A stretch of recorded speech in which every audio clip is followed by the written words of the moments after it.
キザルの剣とかをね、レイリーが止めてたりするじゃないですか。止めてますね。で、ロギアなんで、普通は、武装色でまとわないと、止めれないんですよ。おー確かに。そう。でもあの時、どうも、小雪でーす。どうも、アシスタントのトエです。いやいや、どうしたの？今、挨拶を改良習慣でして。前も言ってたよね。大体でもなんかこんなのやってるよ、なんか忘れて。なんで急に変えることになったの、その挨拶フォーマット。なんで急に変えるかと言いますと、この挨拶がアホっぽいとか、もうやめた方がいいですよ、それ、みたいな。なんなら、チャンネルやめてください、みたいな。アシスタントやめてください、みたいな。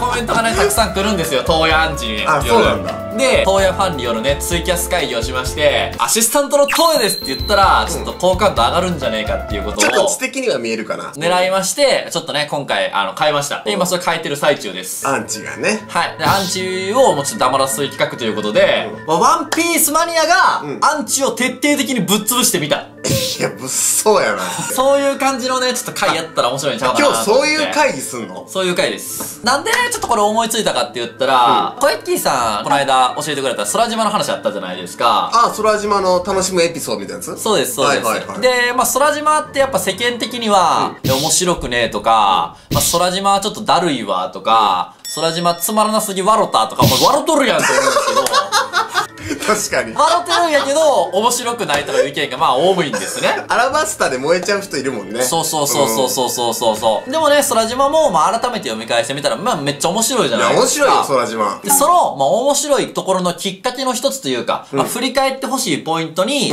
ドレスローザとの共通点っていうポイントでこの間話しましたよね。言ってた。そうなんですよ。じゃあちょっとそれ簡単に振り返っておきましょうか。喋ってくれるの今日は。今日じゃあ喋りますよ、私が。知的キャラが。知的キャラが。どうぞ。知的キャラ言いすぎるとアホっぽく見えるんでね。じゃあドレスローザとの共通点なんですけど、まず空島って言ったらボスエネルじゃないですか。じゃあエネルって言ったら何ですかっていうと、びっくり顔。そう、びっくり顔じゃないですか。で、びっくり顔といえば、ドレスローザでびっくり顔ですよ。私の大好きなシュガーがね、やられるとこだったじゃないですか。ね、ウソップのびっくり顔のおかげやからね。はい。で、ね、みんなが救われて。じゃあ、ここが1個目の共通ポイントです。じゃあ、2個目なんですけど、ドレスローザでウソップって、大活躍しましたよね。今、シュガー倒したようにとか。その時、ウソップに懸賞金がかけられたんですよ、ドレスローザ内で。ドフラミンゴをかけた懸賞金。そうです。これいくらだったかって皆さん覚えてますか？ 5 億。小田先生が SBS でエネルが正解に降りてきた時の懸賞金がいくらだったかって覚えてる人いますか？これも5億なんですよね。そうなんです。びっくりしますね。同じ。で、ラストなんとびっくりするごとに、空島でエネルは何て呼ばれてましたか？ゴッドエネル。ゴッドエネル。そして、ドレスローザでウソップはゴッドウソップ。おー！すごい。ドレスローザと空島が繋がりましたね。信じるか信じないかはあなた次第。いや、これはその通りやろ。あ、そうですね。それ以上は関係なくても、こうやって何かしらこうやってね、数珠で繋がってるようなこともあるんで、ワンピースってすごい楽しいから、その島だけ見たら、ちょっとあれかもわかんないけど、読み進めていくと、振り返ってまた前の島が面白く感じることは多々あると。そうなんですよ。そうですよね。で、この振り返りもね、すごい面白いんですけど、やっぱ90巻も続いて、言っても小田先生初連載じゃないですか。かねてから言われてるアンチ最大のテーマがあるんですよ。それが何かっていうと、覇気って後付けじゃね？よく言われる。いや、これはね、どうぞ。おい、なんでそれ毎回試されなきゃいけないこんな突然振られて。今日はもうコエッキーさんがね、覇気って後付けじゃねえを徹底的に潰します。なるほど。でも覇気って確かに、もともとワンピースって、その10話ぐらいで終わるかもしれないって言われてて連載してて人気が出たものだから、確かに最初は考えてなかったかもしれない。でも、なんとなく、それすらも後で生きてくるんだって思わせるところ僕、小田先生のまずすごいところだと思ってるんですよ。その証拠に、最初、ルフィが助けた時に左を食べられました、魚に。そこで、うせろって言った時は、目が確実に覇気の目になってるんですよね。あの目をまた使ってるっていうのは、やっぱそうなんだと。目で威嚇してガクガクブルブルって言ったのは、単純に、シャンクスが怖いからっていう覇気を感じて魚が逃げていったっていうのがよくわかるんですよ。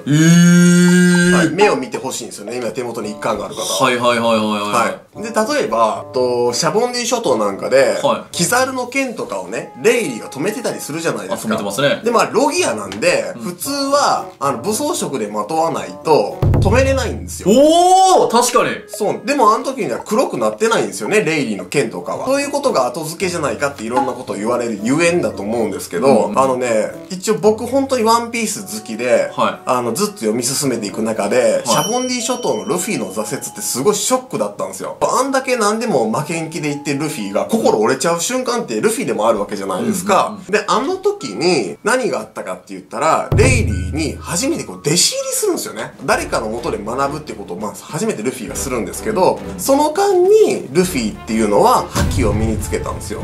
じゃあこういう風に思いませんか？あの時2年間修行したのはルフィ、麦わらの一みんないますけど、僕たちだって修行してたんですよ。だから2年後僕たちも覇気が見えるようになってるんですよ。だから黒く見えるんですよ。おーだからレイリーの時は見えなかったんですね。そう、まだ僕たち修行してないの。おー僕たち読者も2年間ルフィと一緒に乗り越えたの、エースの死を。ちょっと鳥肌ですわ、これは。あ、ペル肌じゃなくて。あ、これペル肌ですわ。めっちゃ言い直すじゃん。信じるか信じないかはあなた次第。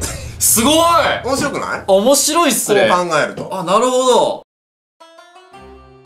じゃあ、ちょっと聞きたいんですけど、クロコダイルとかって覇気使えるんですか？ああ。それはちょっとまだ描写にないかわかんないけど、そもそも七部会なのに覇気使えないんじゃねえかとか、七部会最弱じゃねえかってよくクロコダイル言われがちですけど、ただ、その七部会に選ばれることの、その条件っていうのは、影響力とか、必ずしも懸賞金の額とかじゃないんですよね。その証拠に今、バギーだって七部会に選ばれてるわけじゃないですか。まあ確かに。戦闘力だけでもっと高い人たくさんいますよ。確かに。で、その影響力とかいろんなことを考えてバランスが取れる7人を選んでるはずなんですよ、あれは。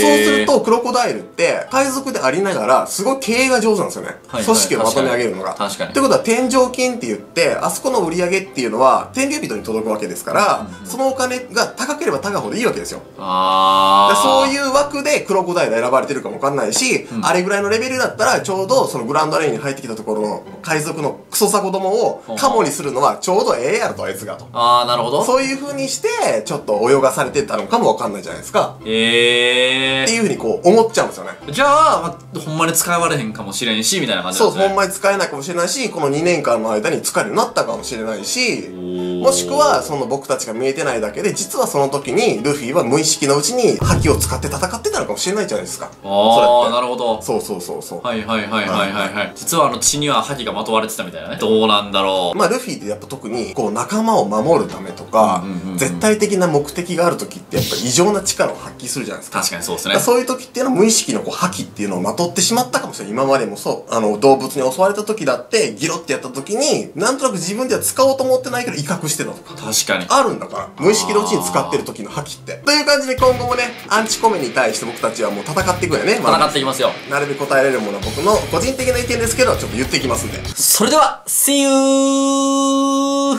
ご視聴ありがとうございました。動画楽しんでいただけた方は、高評価、チャンネル登録お願いします。